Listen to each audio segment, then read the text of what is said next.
So if you're like me, and DJMax is basically this tiny vertical strip on your monitor, you might not have noticed that there's a whole story happening in the background while you're slamming the keys and on the grind. If you sit down and watch the music video without playing the game, the stories are usually pretty simple and easy to understand. But the lore for DJMax Respect spans many MVs and makes callbacks and references to older MVs and songs in the series. DJMax didn't always have a story, but with the revival of the series with DJMax Respect, NeoWiz saw it fitting to weave a story to connect the games of the past to the present, to pay respect to the previous games and look ahead to a new era of DJMax. DJMax Respect was a pretty huge deal because it brought the DJMax series out of mobile and portable devices onto the very mainstream gaming console, the PS4. The game would of course come out in 2020 on Steam as DJMax Respect V, and the rest is history. Up front, I would like to thank Steam user UFSB for doing a really great write-up of the lore on the Steam forums. I had already written the scripts about halfway before I found the post, but I used it to cross-reference many things and learn some facts I couldn't find elsewhere. I promise I did not just plagiarize their post. Glory Day. With the release of DJMax, Glory Day was released with an MV that connects the past to the present, with the character Play, who represents us, the players of the game, walking to the game graveyard, and she walks by all of these headstones with titles of games like Portable 1 and 2, the names of composers of the songs like Nian, Baxter, Andy Lee, and Crew. These people aren't actually dead, but the games most certainly are. Play encounters a statue of a girl with the words RIP. This girl is the main girl on the cover of DJMax Portable 1, 2, and Hot Tunes, and is named L. You might see where this is going already. Her name in Korean is written like this, so the romanization you see might vary as just the letter L, or EL, or ELLE. L is of course the vocalist in her band, and the other members actually have names as well. In fact, every character shown in the MVs have names, but they are not important for Respect lore. She has the same hairstyle and outfit as L in Portable 1, although there isn't a name on the statue anywhere. The date reads 2006 to 2013. 2006 is when Portable 1 was released, and 2013 is when DJMax Technica Q was released, the latest DJMax game before Respect was released. Play brushes her hand on another grave, which shows one of the girls from First Kiss, which you can play in Respect V. Black Square is written on tiny speakers, and Hot Tunes on a case on a gravestone, which are past game titles. Play kneels down to pay her respects, and the statue comes to life, but as a zombie. Hands push up through the dirt, and the rest of the graveyard also comes back to life as zombies. They chase Play, who drops a PSP, which shines and releases a beam and produces the iconic yellow crown that falls onto the zombies, and it turns the zombies into what they were when they were alive. But L becomes L Clear, who still has that zombie hand, but is otherwise fine. That zombified hand is supposed to represent the bad parts that are still present in Respect. It also has that spiked bangle, which will become relevant soon. L Clear places the crown on Play and gets that star guitar. Then many iconic scenes from MVs and past songs are inserted with Play and Clear in them, from Lady Made Star, Sin, Oblivion, and Syriana. So I think the themes are very clear in this song. Play represents the players, and if we want to experience DJMax before Respect, we only see many now out-of-service games and have to use really older hardware or some other more dubious method to play them. But with the release of Respect, there's a revival of the series, like the revival of the characters in the MV. Not only paying respect to the past, but a fresh start for the future as well. Black Cat. The next bit of lore would be in Black Cat, where things play out identically right up to where the PSP shoots a beam into the sky, and instead of dropping a yellow crown, it drops a red crown onto the zombies. L is turned back into a person from a zombie, but instead of becoming L Clear, she becomes L Fail. The other characters also become evil versions of themselves.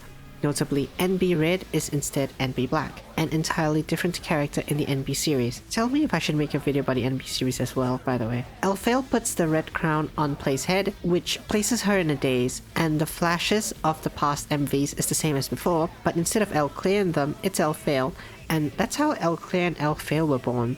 They weren't Spanish at all. So it could be said that this is the start of a multiverse thing going on. The same scenario happened twice and very different things happened. Things will come to a head in the next video. Boom.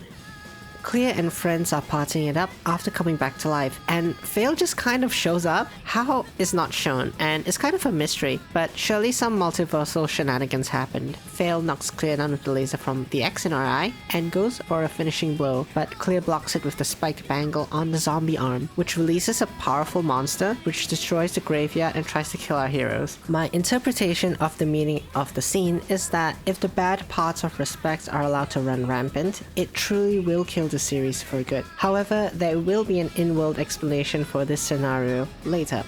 Actually, much later. Put a pin in it. So, Clear and Fail and the NB Rangers team up to hold Fail like a cannon and blast a hole through the monster, and Clear goes for the kill with the star guitar. I believe this represents how the devs will continue to work on the game and make it last by killing the bad parts. Respect has lasted for 8 years, longer than the 2006 to 2013 timeline shown on the original Statue of L. So good job devs, mission accomplished, the game is alive. Now, there won't be MVs that talk about the lore for quite a while, since DLCs released on Respect, the PS4 titles, were Legacy and Collab DLCs, while in Extension 1, there is a video featuring Clear and Fail in Dream It that's kind of a side story thing. And to sum it up, Fail has short hair, they wear casual clothes, and they uribate for an entire day. I actually love Fail's design so much, I commissioned art of her. A lot. Anyway, it won't be until Extension 2 that there would be additional mainline lore, 4 years after the other songs were released. Daydream. In the song Daydream, Lena, the Tapsonic mascot, has a career-ending ankle injury and is now a manager for other idols as seen in Comet, which vocals are done by High Teen, who are a real K-pop girl group in real life by the way. So Lena is proud of her job but also misses the stage when the equipment starts sparking and the Boom MV plays on screen.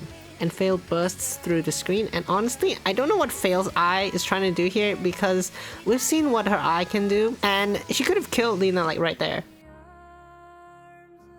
Clear punches her and tries to make amends with Lena, but extends her zombified hand. I think the default for most people would be extending the right hand for a handshake, so Clear is also being a bit weird here as well. But Clear realizes the zombie hand she just held out and switches to a normal human right hand, whisks Lena away, and after a magical girl transformation sequence, brings Lena back to the stage and seemingly heals her injuries. I mean, getting your ankle hurt sucks, but she can still sing, right? That was never the issue. Anyway, later scenes show Clear, Fail, and Lena going on adventures and Fail drinking Lena's blood. Up until this point, Lena was not prominent in DJMax at all, let alone the lore, so they were bringing her in to play more of a role of a caretaker for Clear and Fail, and of course to sell merchant cosmetics in the game. Following this, Tic Tac Toe. This song actually went a little bit viral in Korea, with a YouTube short of this Korean YouTube channel asking students at a university what they were listening to. And this girl says she's listening to a weeb song. So you're a weeb for playing DJMax, I'm sorry to tell you. So in the song, with the guidance of Lena, Clear and Fail are gaining popularity and are doing idol things like recording songs, dancing, appearing on variety shows, doing photo shoots, being promoted on social media, and of course doing a big concert, which is watched by the world over. Of course, there's Fail shaking her chest at the camera near the end, and Clear gives her a well-deserved bonk. Don't want to be cancelled on your big stage debut after all. Playing this song, you occasionally will get a behind the scenes instead of the usual MV, and the choreography was done by an actual dance studio, so that was really cool to see it go from that to the animation. So this MV is pretty much set up, and is showing that life is good, showing us cute girls doing cute things. However, something looms over the horizon. Obelisk. The next DLC is with ST, a long-time music producer with DJMax. ST would be the one who made the music of Oblivion, and it is fitting that a certain man would appear again in the ST collab. The MV of Obelisk features a certain man. It shows the twins who appeared in Oblivion. Priya, the pink-haired one, and Camilla, the blonde one. And this guy is dancing with the twins and they're falling and he's catching them. They also have really dazed and expressionless faces, which depicts them being under his influence. There is also much eye imagery and X's and O's. I think we're supposed to draw the parallels between the twins and Clear and Fail, who are in a way twins, and Clear and Fail are of course the O and the X. We are left wondering, what are this man's plans after observing the event thus far? The MV ends on this message: true or false again, game of Oblivion, implying his abilities to show people false images. From here, we move on to extension 4. Hey guys, Editing Autumn here. So I kinda mispronounced Dain's name the entire video and only realized it after I finished everything. So I got Lavi to pronounce Dain's name for me the entire video. Okay, that's all. Dain. Now, Dain is the name of a song, but it is also the name of a newly introduced character. So put the song Dain aside for now, and let's dive into Dain the character. Nightmare and Vertical Eclipse Dain Shi. is actually an old character, almost as old as the original L. Dain Also spelled as D-E-E-N, but it could be a localization or a retcon thing. Dain Was made to be gender ambiguous, although having a very feminine slant in respect. It should be noted that in the Nightmare MV, NeoWiz does explicitly call Dain him. However, I will be referring to Dean as they because of this ambiguity, but in respect Dain is often referred to as her. Anyway, they're from Nightmare, one of the boss songs in Portable 2. However, they do have their own arc in respect that finally converges with L's in Extension 4, although Nightmare happens in real life first before any other MV involving Dain. First prequel to Nightmare would actually be Vertical Eclipse. This retcon turns Dain into a sympathetic character whose actions in Nightmare have more context to them, although still frankly a little bit confusing. In Vertical Eclipse, Dain is not approved of by the other angels because of the horns and the 6 wings, where the other angels only have 2 wings and no horns at all. The tears of Dain bring up thorns that crucify Dain and scars the wrist and ankles with the plus and X shapes that we know as iconic shorthand of DJMax respect. An angel with black wings, Gaia, saves Dain and they book it through the place. Dain Dean's power also seems to be awfully similar to the star guitar that Clear uses and produces to pierce enemies. It quickly sums up Nightmare, which is that Gaia sacrifices his wings to protect An, the girl in Nightmare. And the events of Nightmare happen here, which is more or less summed up already. However, it is Dain who sends the angel KGB after An, presumably for stealing Gaia away from them, which some might say is an overreaction, but God forbid an angel gets a little bit jealous sometimes. The MV shows Gaia cutting down the angel KGB, and then he cuts off his own wings to stay with An, showing his resolve. Dain Accepts that Gaia does not want to be with them, and gives up on chasing down An. An and Gaia live more or less happily ever after, but mate, she's still in school. I don't know what it's like in angel society, but this isn't a good look, mate. Back to Vertical Eclipse. Dean visits Gaia's grave, and presumably, he also gave up an angel's immortality along with his wings to stay with An. There is a flash from the graveyard that Clear and Fail are at now, and the 4 beasts are summoned. Then Dain is shown capturing or taming the 4 beasts: a bird, a cat, a snake, and a big human-faced demon thing, which is written in the text of Nightmare, but not explicitly showed there. The English is not quite so good in the original Nightmare MV, so honestly, good job bringing it back from their NeoWiz writing team. You had your work cut out for you. Dain Is then depicted overlooking play, paying respects to the statue of El we saw in the beginning. It is heavily implied that the big human-faced demon is likely the one that Clear and Fail defeat in the Boom MV, so the question now is, how did this demon get sealed in Clear's arm in the first place? The thick plottins. Love.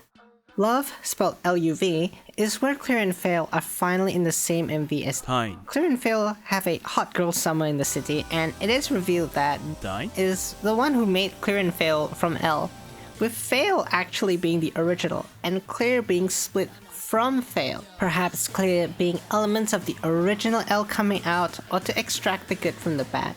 And finally, Dain this picks up from Tic Tac Toe, showing An and Gaia visiting Lena's... Wait, isn't that guy supposed to be dead? I guess we didn't see him die, but Dain it was clearly at his grave. Maybe P and On got raised from the dead like the others in the Glory Day MV. That's how I'm gonna spin it. Anyway, with Lena's keen business acumen, Lena now owns a skyscraper for her company. And Clear and Fail are superstars as well. On bursts through the door with Gaia in tow, telling the story as depicted in Nightmare. On shows Gaia's back where his wings were cut. The tattoo is clearly different, but we'll accept at least this much retconning, right? We've accepted so much more than this by now. But actually attacks the building right then with the beast that they conquered before, with the snake, the bird, and the cat. It is revealed that is the cause of the events of Respect L in the afterlife being meddled with by creating Clear and Fail from her, and the resurrection of the other characters. It is revealed that in the events of Glory Day, the blast from Play's PSP was timed just when it was descending with Clear, Fail, and the 3 beasts. Well, actually, it's the 4 beasts, because the humanoid demon was blasted by the beam and sealed in Clear's zombie arm. The eye of the cat beast was also caught by the blast, and that eye was transferred to Fail. And that is why Fail has an extra eye. And if you look closely, the cat demon only has 1 eye, and that is because the other eye is Fail's eye. The memories that Clear and Fail had together are put in a flashback and then cut to Fail now under the control of So how Gaia and An got to know Lena is kind of not really explained. They just kind of show up to the building. I would try to spin something here, but I have nothing to go off of. Glory Max. The tension is at its maximum. Clear and Fail begin their fights with the 3 beasts attacking Clear as well. After clashing, Fail summons an X-shaped portal, which through Fail pulls out a Gaia who still has his wings, and a glitchy effect happens.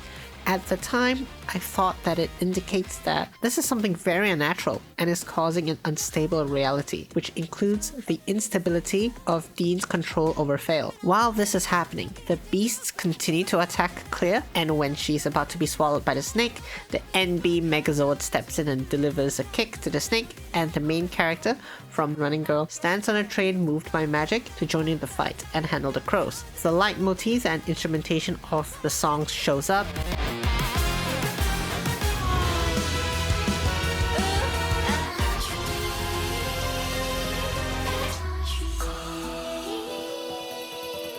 Hopefully pointing this out allows everyone to appreciate Tuck's masterful composition even more. Clear opens up her own portal to the dimension where Misty Era is set.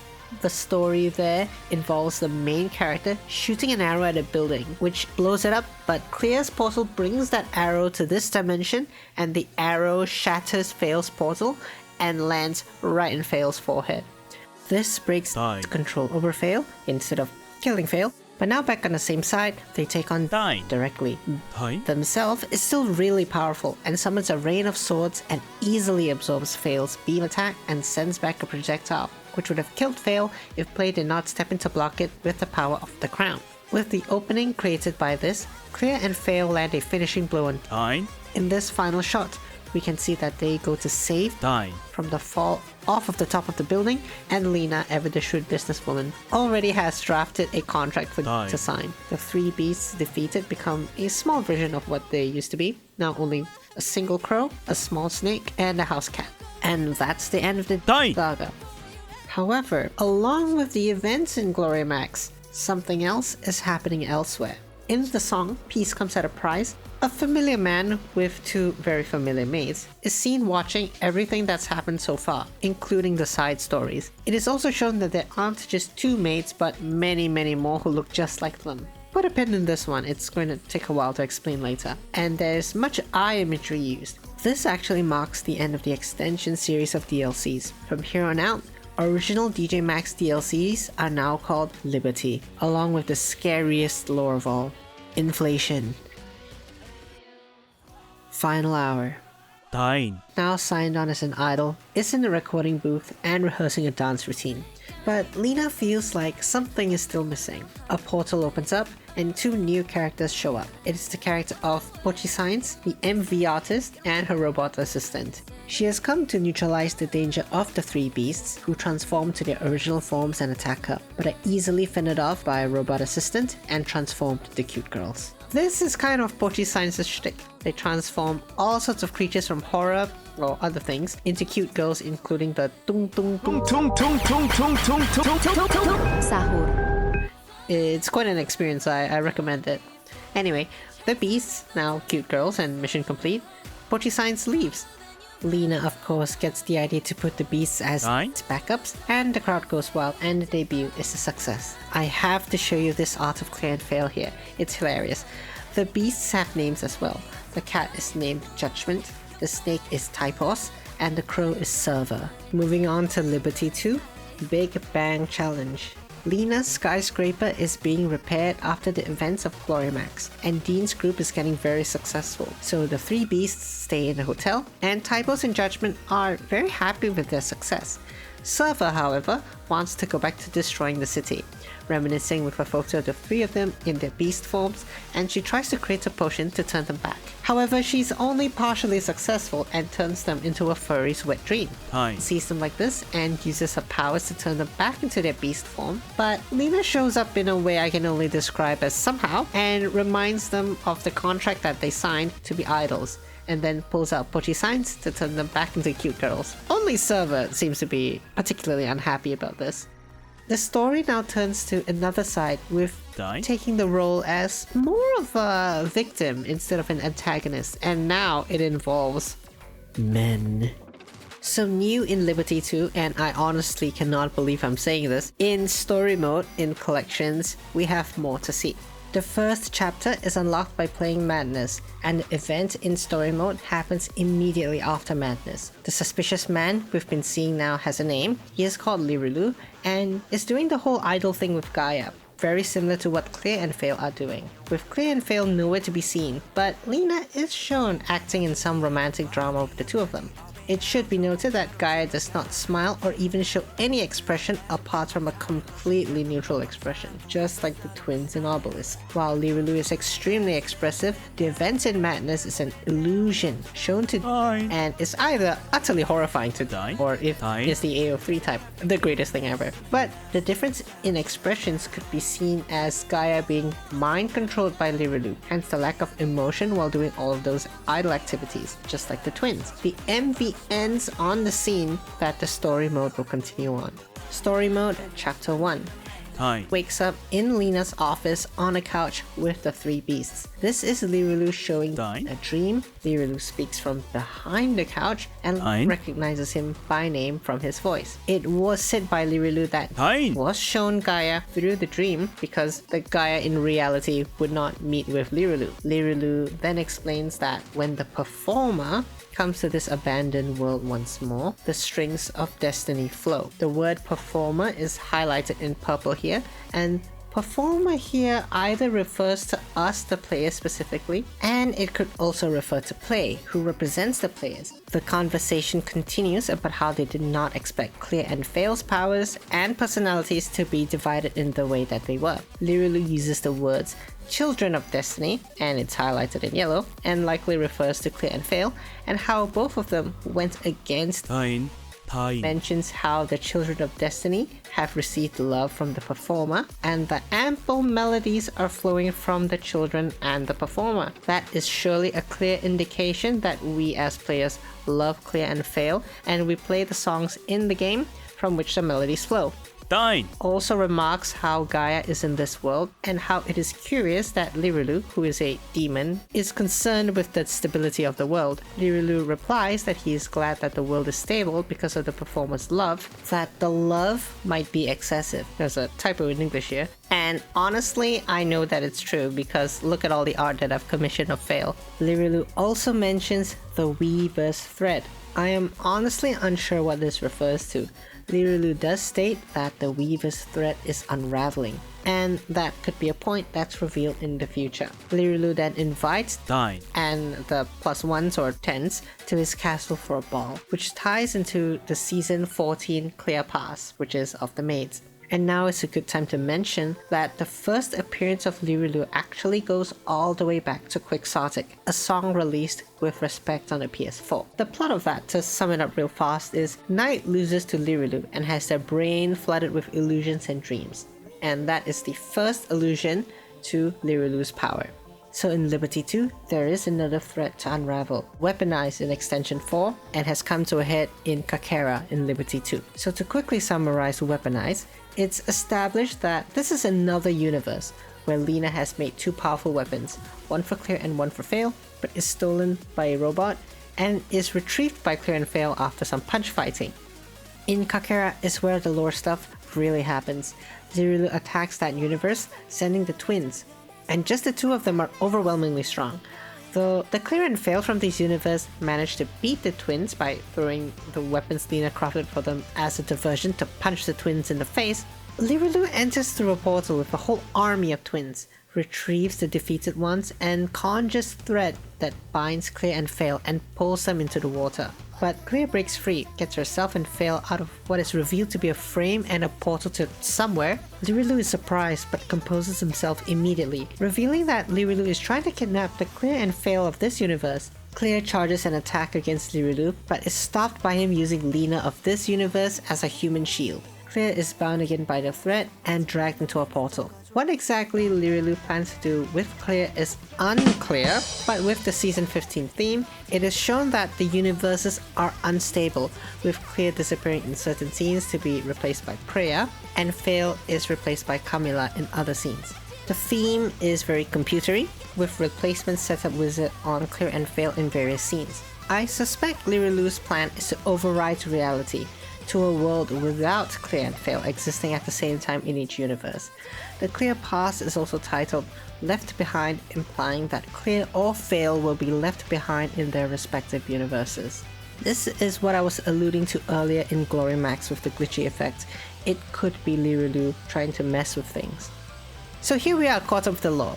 There are honestly quite a few things we skipped, such as the Emerge universe. The small appearances of Lirulu in Clear Plus 12 and 13 themes shows that he has influence over every universe where our favorite silly girls exist. So many things have been seeded, and this is by no means an exhaustive explanation of the DJMax lore, but we've definitely covered the mainline lore where things have converged so far. There are other threads that have not yet connected to the mainline lore, so when more of those gets revealed, perhaps I'll make another video.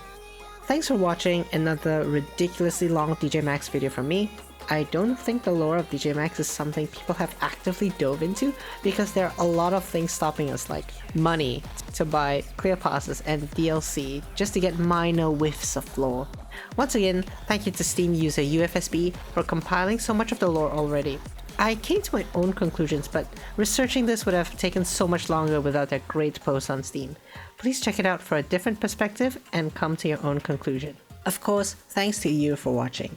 If you think I missed anything, or if you have your own interpretation of the event in the game, please don't hesitate to leave a comment telling me about it. I stream DJMax pretty often on Twitch, and if you want to talk to me directly about the lore, the game, or anything really, please come hang out.